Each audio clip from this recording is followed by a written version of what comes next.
Quero me apresentar aqui para os que não me conhecem, apresentar o escritório. O escritório é pioneiro e a gente é especialista em previdência privada fechada.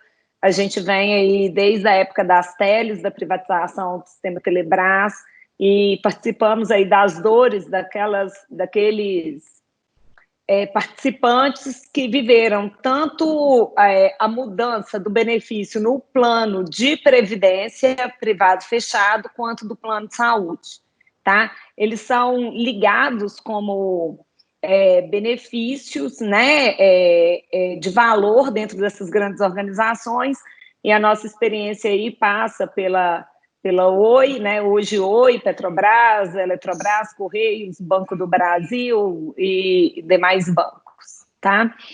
Eu queria fazer aqui para vocês uma abordagem de um cenário atual no qual essas mudanças da AMS se enquadram, para que a gente possa analisar esse fato através de um macrosistema e não exclusivamente em relação a um plano de benefício de saúde.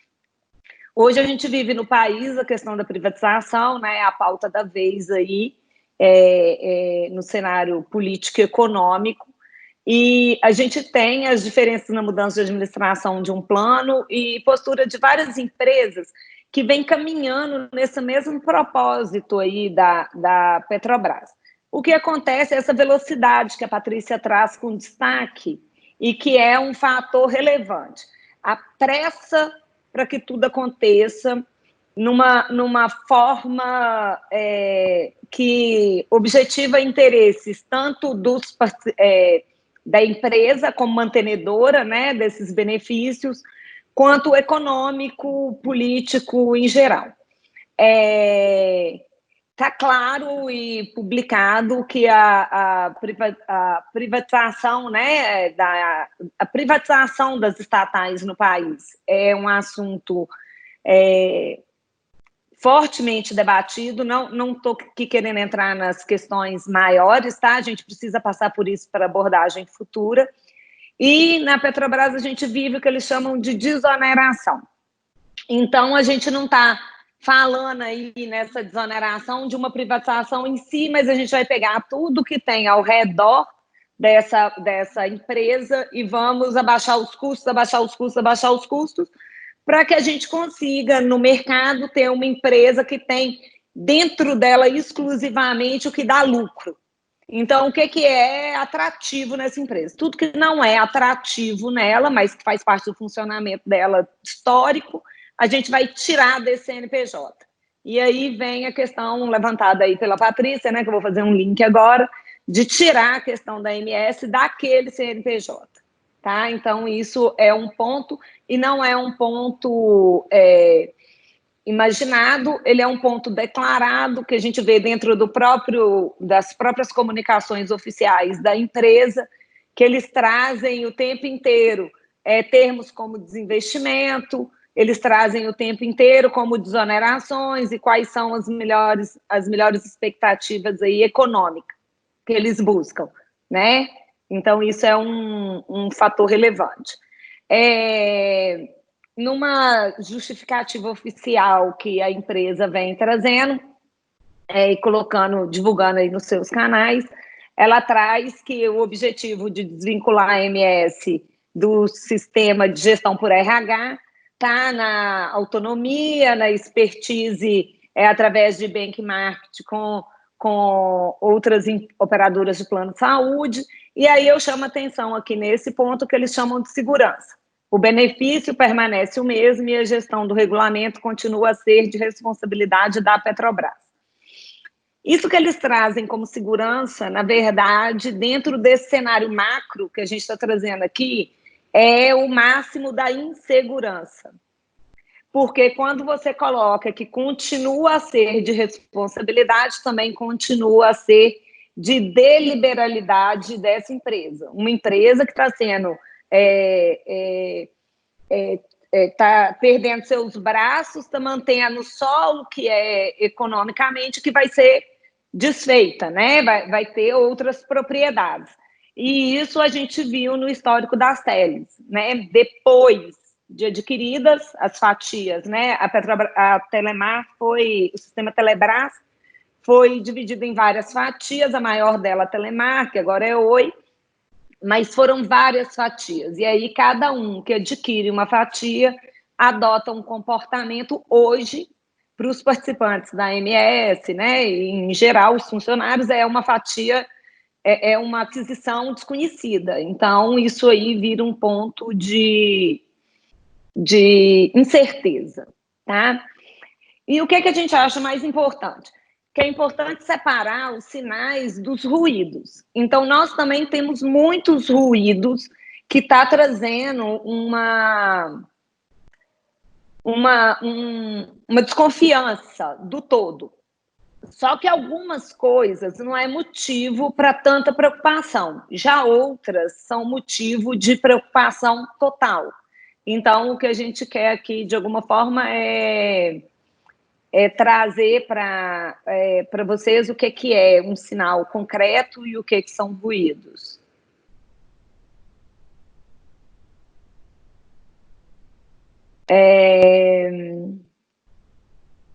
Roseli pediu a palavra, você quer dizer alguma coisa? Só para ter certeza, pode ser em relação à transmissão ao vivo. Se for, pode interromper. O que acontece? A AMS, ela trabalha num formato de plano coletivo empresarial, com administração por RH, mas ele é um plano coletivo empresarial. E essa modalidade de plano coletivo empresarial, internalizado ou não, ele está previsto na AMS, ele é uma possibilidade, e a autonomia sobre a administração desse plano, ela compete a maior parte à mantenedora e à empresa do que aos participantes. Então, isso é um fato que a gente tem que lidar com ele. Isso não é uma novidade, né? É uma mudança grande com um fundo de desoneração da empresa, né? Eu tenho esse pano de fundo, mas é uma realidade. Isso existe e pode ser, sim, que a AMS venha a tomar esse caminho.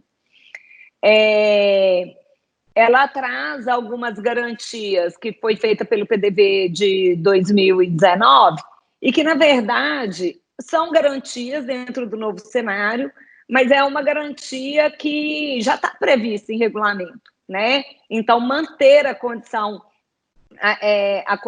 daqueles aposentados como beneficiários da AMS é uma manifestação recente da empresa e que é uma manifestação que tem que ser aí considerada, né, por nós.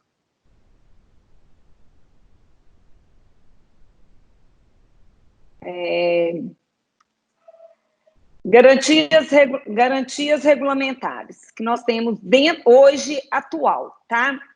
Chama atenção aqui na cláusula 29 do regulamento da AMS, que ficam mantidas as inscrições de beneficiários dependentes do empregado realizadas até 31/10/97, obedecidos os critérios normativos da AMS à época. O que acontece nesse caso? Ele traz como data, na cláusula 19, ele traz como data de início de vigência do benefício a data da adesão. E ele mantém o regulamento até 97 inalterado para aquelas pessoas. Então, isso vai de encontro com o que a Patrícia disse, do que é para o direito, direito adquirido. Na previdência privada, a gente tem legislação específica que já determina que o direito adquirido é o regulamento vigente na data em que se cumpre todos os requisitos para elegibilidade. Então, nesse caso, a gente separa os participantes da AMS em dois blocos diferentes. Os que já estão aposentados e com aquele benefício concedido em vigor, dos que ainda não estão aposentados. Para os que não estão aposentados, nasce sim um risco maior, porque essa discussão do que é direito adquirido num cenário jurídico, ele é consolidado não para matéria especificamente relacionada a plano de saúde, mas o plano de saúde, um benefício como a AMS, está atrelado à aposentadoria e está atrelado àquele conceito histórico da década de 70, onde todos os benefícios eram garantidos aos funcionários para manutenção ali de um poder aquisitivo. Né? A gente tem que pensar que naquela época a economia era fechada. Então, era esse público que continuava como público consumidor mesmo após a aposentadoria. Nas garantias regulamentares que nós temos,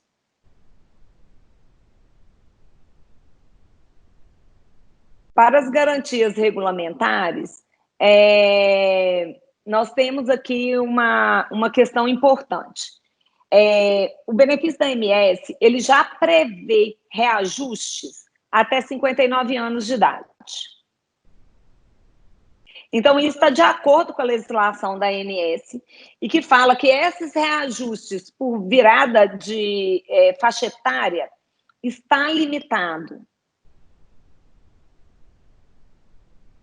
Gente, só um minuto, que parece que a gente está tendo aqui um contratempo aqui, eu vou precisar atender um instante, é da técnica lá.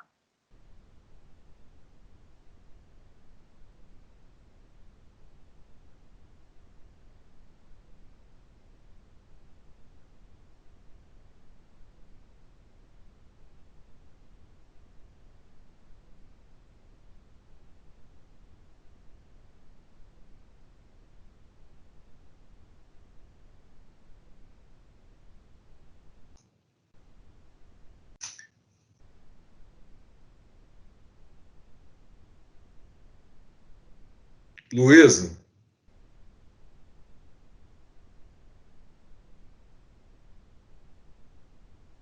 Só um minuto, Ângelo. Parece que está tendo alguma questão aqui em relação à live. Está tendo, sim, muitos problemas, mas como nós estamos gravando, é melhor você continuar, porque depois a gente coloca a gravação inteira no ar. Ok. Vamos lá. Então, já tem uma previsão de que os reajustes devem ser... os reajustes, eles devem ser limitados até a idade de 59 anos. Então, isso vai de encontro à nova legislação. Então, de novo, a gente separa dois blocos. A gente separa o bloco de quem tem... E aí eu estou falando do custeio, como diz a Patrícia, ela destaca bem ao separar o custeio, né, da contribuição de grande risco, que é o que está sofrendo essas variações em percentuais desiguais. Então, quando você vê que tem uma contribuição da Petrobras, já está havendo um desequilíbrio desse custeio em termos de proporção, porque se ela tem a base do cálculo desse percentual, né, do custeio, ela é a mesma. Então, não pode haver um valor inferior para a Petrobras e um valor superior para o participante. Então, isso não pode acontecer. Esse desequilíbrio que foi denunciado aí pela Patrícia, ele é o primeiro ponto de sinal. Isso não é um ruído, isso é efetivamente um sinal.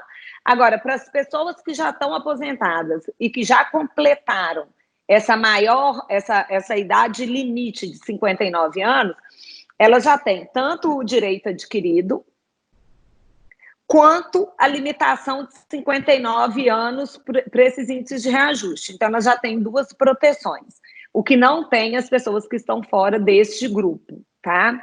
Então, é outro ponto importante. Perigos que já existem. A tabela de contribuições são reajustadas anualmente por faixa salarial negociada em ACT. Então, vamos voltar de novo para o nosso macrosistema. Hoje você tem entidades representativas, os petroleiros fortalecida. Aí você tem tanto a desoneração, né, o desinvestimento da Petrobras, tá, que está acontecendo, vai tirando pessoas daquele grupo. Você tem as privatizações, vai tirando pessoas daquele grupo. E depois você tem uma classe representativa menor. Qual que é o poder dessa negociação em convenção? Como isso vai ser feito? Não vai ser mais negociado por acordo coletivo? Se for, qual vai ser o grau de representatividade dessas lideranças? Com um bloco menor de pessoas? E aí, como vai ficar esse reajuste anual? Então, esse é um grande perigo, porque quando você quer desonerar, você vai causar reajustes cada vez maiores, tá? Então, esse é um perigo existente, previsto no regulamento, e que vai ser levado adiante por uma descentralização aí dessa administração, tá? É outro ponto de destaque que nós temos. A gente traz as questões de legalidade. Quais são os aspectos legais e jurídicos que suportam e embasam essas teses para servir aí para os interessados, né? Existe uma incidência de legislação específica de plano de saúde. Então, você sai de algumas proteções, de convenções coletivas, de normas trabalhistas, e você cai exclusivamente na legislação dos planos de saúde. A competência é da Justiça Comum para processar e julgar qualquer matéria relacionada, não é competência de Justiça Trabalhista. Mesmo com a manutenção da Petrobras, é um contrato autônomo. Os precedentes jurisprudenciais são favoráveis em relação aos aumentos abusivos, então isso é um ponto positivo que aparece. E a validação da repactuação com a incidência das leis atuais. E aí vem o grande perigo, porque a Patrícia mesmo destacou na apresentação dela, já existem propostas de mudança de percentual de coparticipação no grande risco. As pessoas, ao aderirem, elas estão repactuando.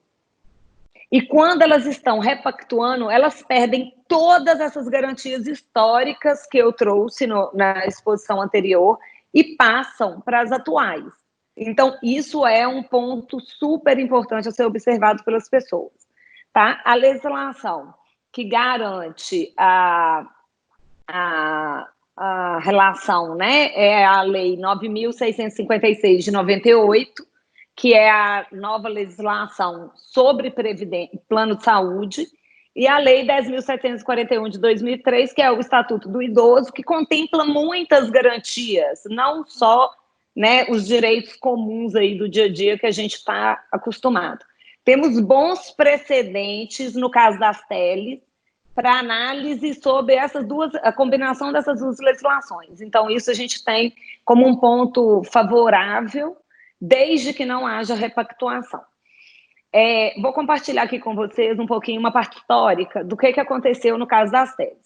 Veio a privatização das teles, foi dada aos empregados todas as garantias possíveis e imagináveis.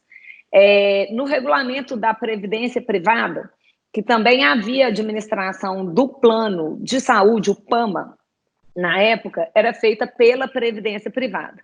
Então, no caso de vocês, a Petros, né, que seria administradora, no exemplo das teles, lá, no caso, era a Fundação Sistel, à época.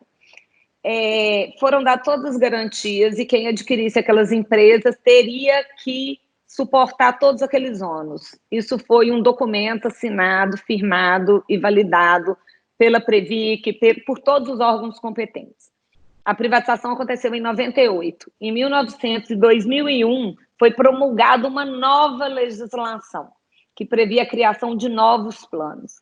E começou um processo de migração das pessoas de um plano para o outro. Naquele momento, elas repactuaram.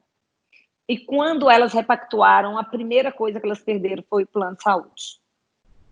Não foi possível fazer nada para restabelecer. Houve um novo contrato, elas celebraram um novo contrato. Então, eles fizeram de uma maneira muito bem feita. Para os que não migraram e permaneceram no plano anterior, eles continuaram com o benefício do PAMA. O PAMA foi desmembrado em PAMA e PAMA-PCE, e a administração dele passou a ser conduzida por uma operadora externa. Começaram a oferecer vários novos planos. Muitas pessoas migraram para o novo plano com a promessa de que o custeio seria inferior.